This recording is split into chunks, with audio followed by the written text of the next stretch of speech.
Bonsoir à toutes et à tous et bienvenue dans votre journal sur UCAS TV. Au sommaire de l'actualité à l'Université de Kara, atelier de présentation des résultats de recherche sur l'impact de la chenille légionnaire sur la production du maïs grain dans la région de la Kara. Nous y reviendrons pour plus de détails dans un instant. À suivre également dans ce journal, Assemblée générale constitutive de la CEMUC. C'est tout pour les titres. Encore une fois, bienvenue.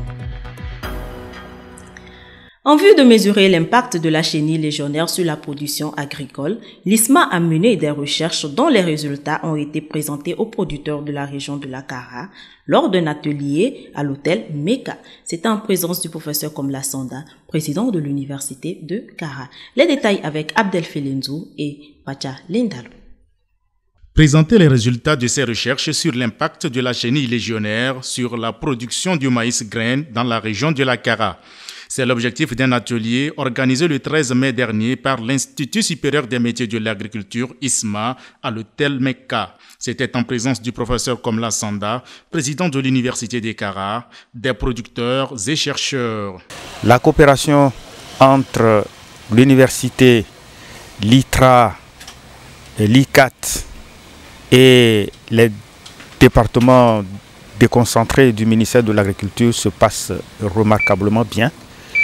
Et surtout aussi la collaboration avec les producteurs qui vont être les utilisateurs des résultats de recherche. À l'issue des recherches effectuées, il ressort que la présence des chenilles légionnaires sur des surfaces cultivées a une influence à double facette sur le rendement céréalier. À cet effet, des pistes pour une meilleure production du maïs grain ont été proposées aux producteurs. Si nous prenons 100 champs, 100 producteurs ou 100 champs, sur les 100 champs, 95 champs ont montré que quand le champ est attaqué et le champ n'est pas attaqué, quand vous récoltez, le rendement en graines, ce que nous consommons là, est pratiquement la même chose.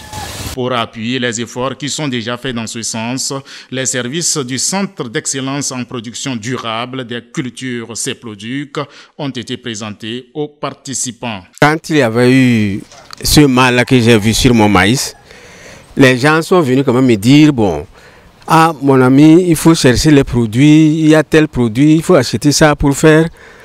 Bon, on était venu pour une rencontre ici. Bon, quand ils m'ont dit ça, j'ai dit non, non. Si je ne vois pas un producteur, un technicien en la matière, moi je ne peux pas accepter les zones là comme ça. Et c'est ce que j'ai fait. Est-ce que je problème na balase banderole wa bleu na rouge. Il faut dire qu'avec ces résultats et approches, une meilleure production du maïs grain est assurée. D'un atelier à un autre, mais cette fois-ci c'est au campus sud où l'université de Kara a accueilli l'atelier de lancement du projet international Sustainable Development Goals pour la promotion de l'enseignement supérieur de la recherche au Togo et au Nigeria. Bertigne Lossé et Fortuné Kouyao pour plus de précisions. Le projet international Sustainable Development Goals Network Promoting Higher Education and Research in Togo and Nigeria (TONI) a été lancé le 16 mai dernier dans la salle KAA 200 au campus sud de l'université. Ce projet est une initiative tripartite de la faculté des sciences géographiques de l'université de Francfort en Allemagne, de la First Technological University d'Ibadan au Nigeria et de la faculté des lettres et sciences humaines de l'université de Kara. C'est M. Mimboa Bakpa, doyen de la Flèche, qui, au nom du président de l'université de Kara, a ouvert les travaux de lancement du dit projet. En ce qui concerne les étudiants concernés, il y a les étudiants de l'université de Kara et les étudiants de l'université d'Ibadan au Nigeria. On aura 10 étudiants ici à Kara et 10 étudiants de master aussi à Ibadan. Ça fait 20 étudiants. Bénéficieront d'une formation de 2 ans avec une implication des professionnels. C'est en réalité un master professionnel.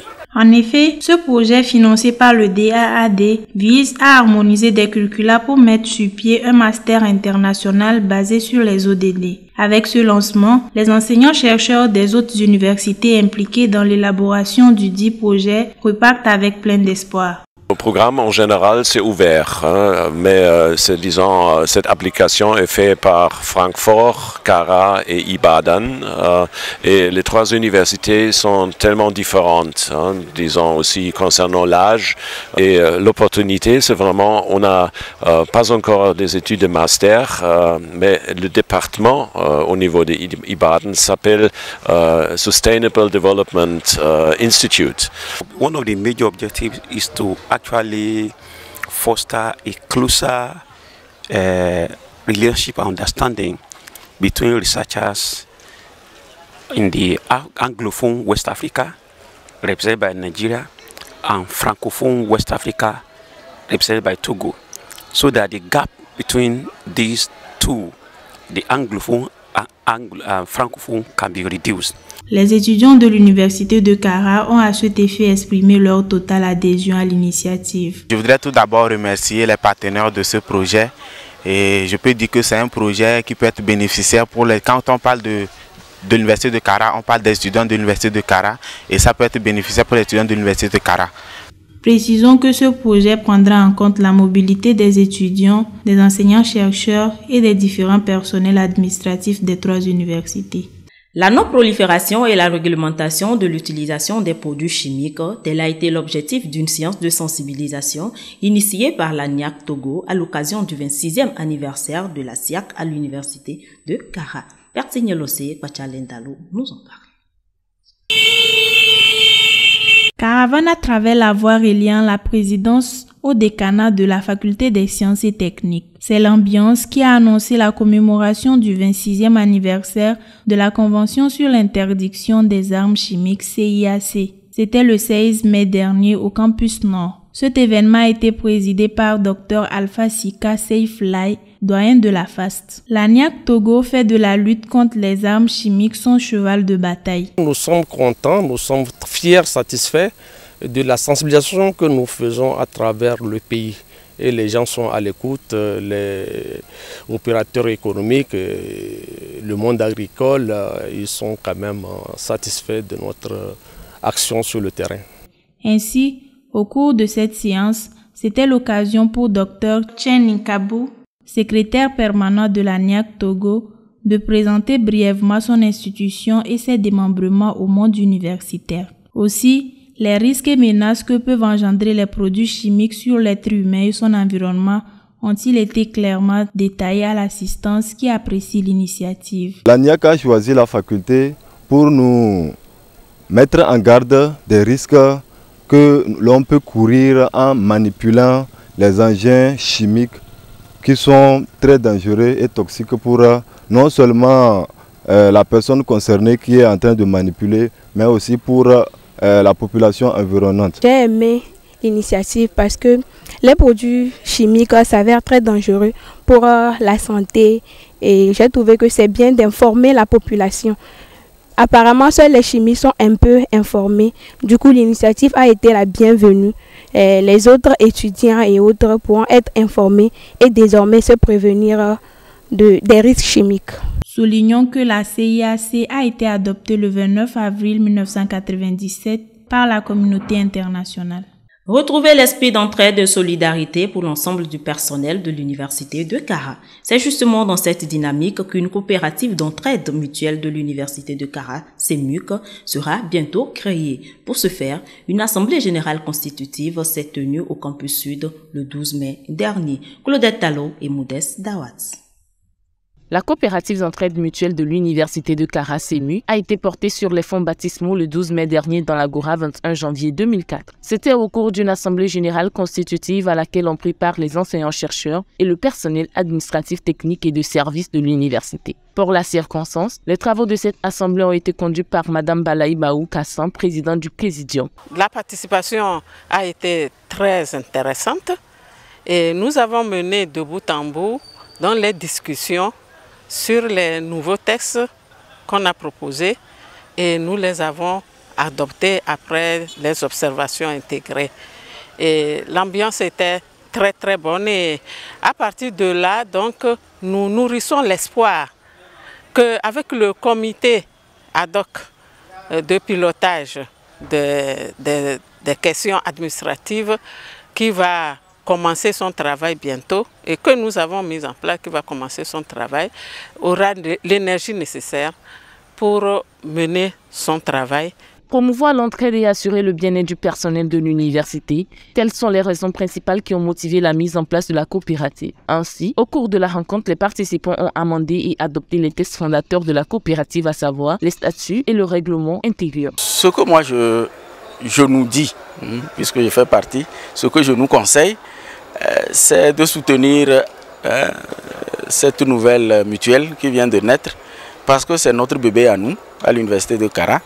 Et si nous voulons que cette mutuelle fasse vraiment son rayonnement, connaisse du succès, tout dépendra de notre soutien, de notre engagement, de notre adhésion. Et cette adhésion permettra à chacun d'avoir droit à la parole et de dire ce qu'il pense et que le consensus soit dégagé et qu'on puisse mieux gérer cette mutuelle. J'ai souvent dit aux gens que nous sommes une famille. Agents de l'université que nous sommes, nous constituons une famille. Et étant membre d'une famille, nous avons ce devoir-là de nous soutenir les uns les autres.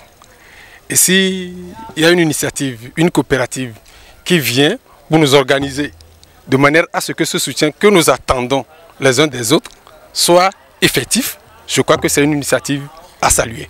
L'Assemblée a pris fin par la mise en place d'un comité ad hoc dirigé par M. Essosnam Adjeta qui se chargera de conduire les activités de la coopérative en vue de sa mise en place effective. Un tour à la salle American Corner au campus sud où M. Ablam Amouzou a présenté et défendu les résultats de ses 3 années de recherche pour l'obtention du diplôme de doctorat. Ukoba et Fortuné Kouyao. Dans la matinée du 15 mai dernier, dans la salle American Corner de l'université de Kara, M. Ablam Amouzou a soutenu sa thèse de doctorat. En effet, l'impétrant issu du département d'études anglophones a défendu les résultats de ses recherches devant un jury et une assistance tout ouïe. C'est une très bonne impression. C'est un travail bien mené, un travail bien rédigé.